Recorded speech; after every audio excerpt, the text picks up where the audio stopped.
Horas, menjuah-juah, Yahoo! Dalam episode sebelumnya, kita sudah membahas tentang plastisitas otak. Kita membahas peranan penting plastisitas otak di dalam pembelajaran, pengembangan teknologi baru,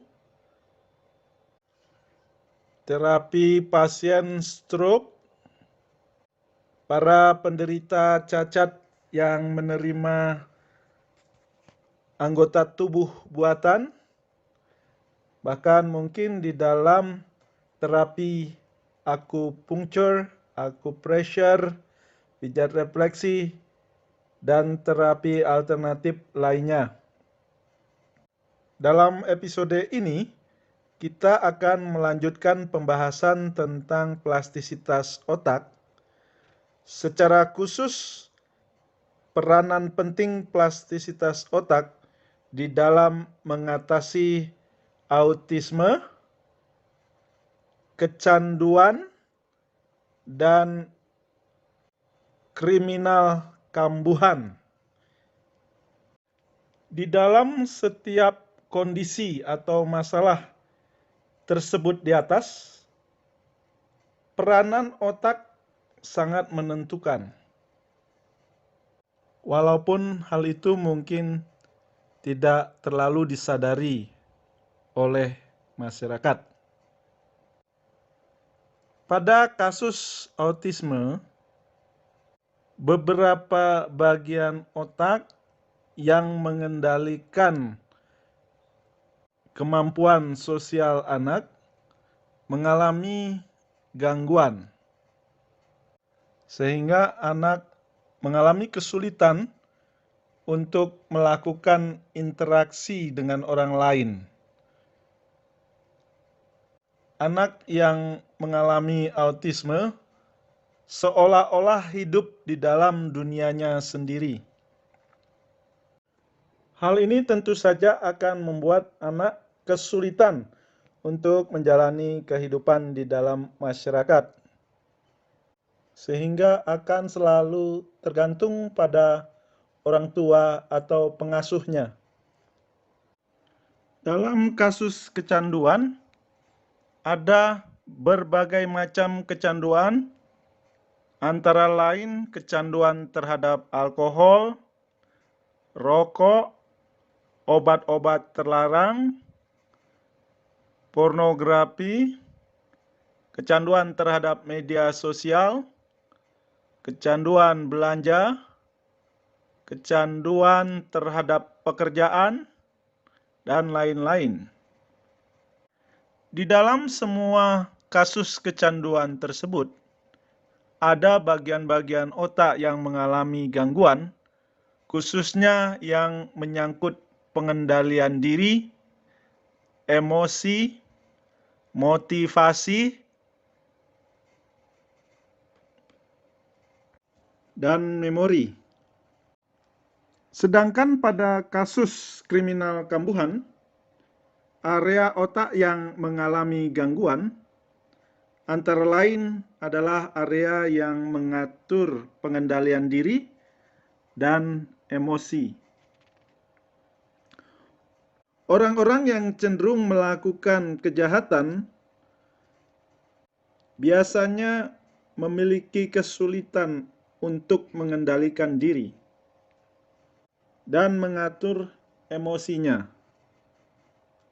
Pada kasus kriminal yang ekstrim, pelaku bahkan tidak dapat merasakan emosi. Kejahatan yang dilakukannya tidak membangkitkan emosi apapun di dalam dirinya. Hal ini biasanya diungkapkan dengan ungkapan penjahat berdarah dingin. Jadi kita sudah lihat bahwa dalam kasus autisme, kecanduan, dan kriminal kambuhan, ada bagian-bagian otak yang mengalami gangguan. yang menyebabkan individu yang mengalaminya tidak mampu mengendalikan diri, mengatur emosi, atau berinteraksi dengan orang lain.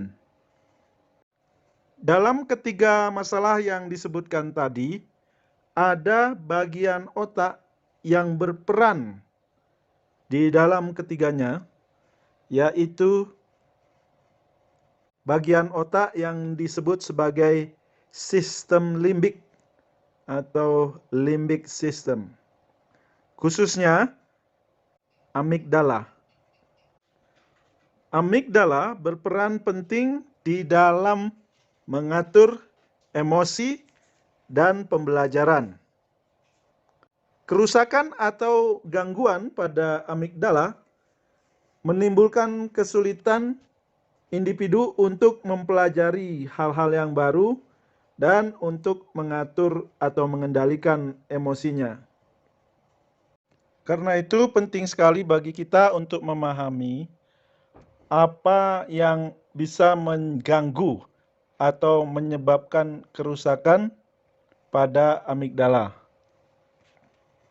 Faktor-faktor yang sudah diinvestigasi sebagai penyebab terjadinya kerusakan atau gangguan pada amigdala antara lain trauma, baik berupa trauma emosional maupun fisik. Misalnya berupa benturan yang keras ke bagian kepala. Faktor lainnya adalah pemakaian substansi yang bisa merusakkan sel-sel otak, seperti alkohol, nikotin, kafein, dan obat-obat terlarang.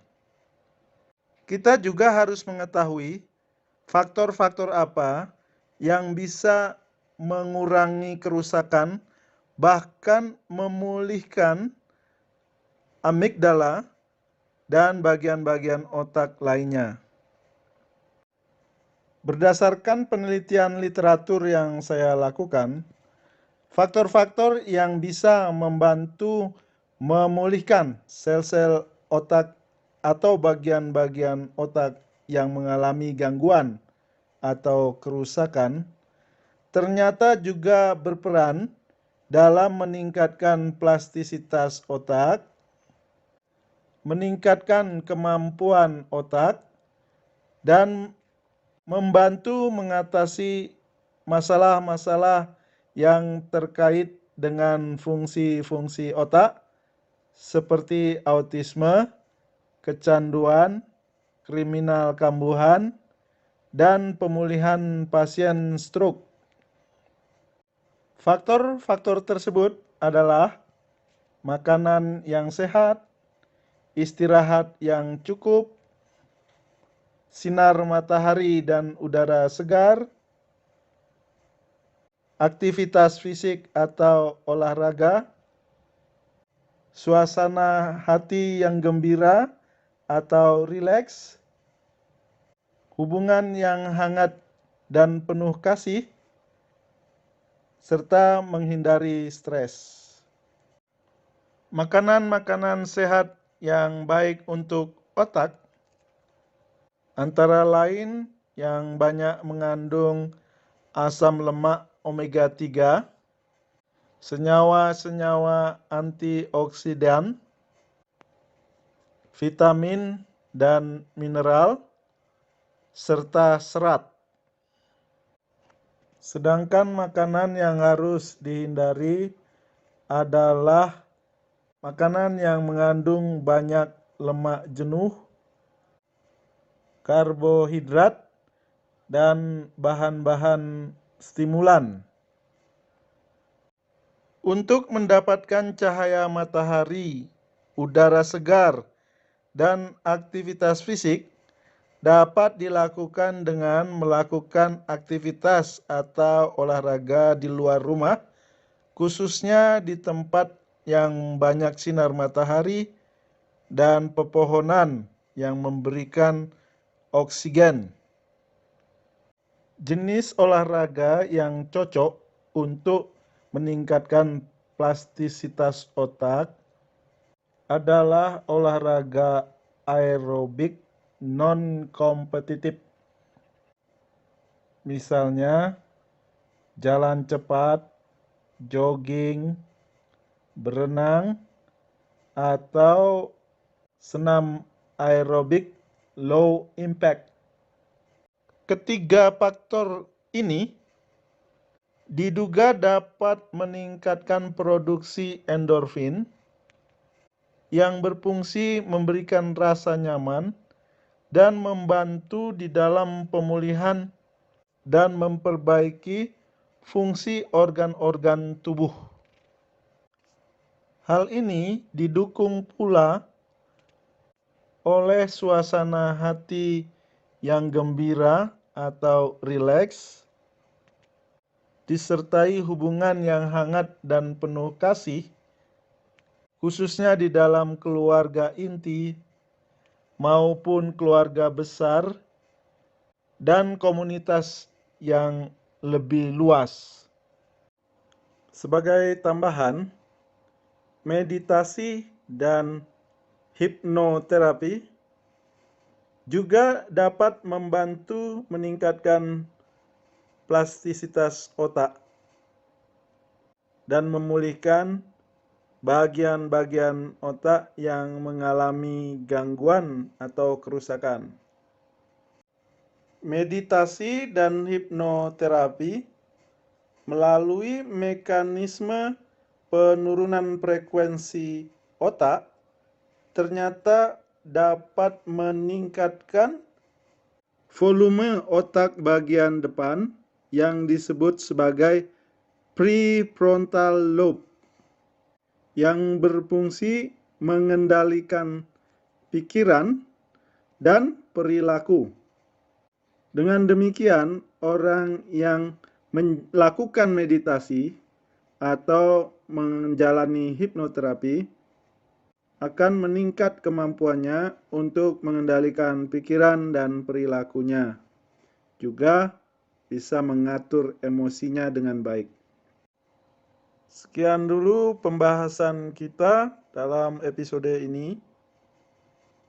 Saya akan membahas lebih terperinci bagaimana mengatasi autisme, mengatasi kecanduan, dan mengubah perilaku kriminal kambuhan.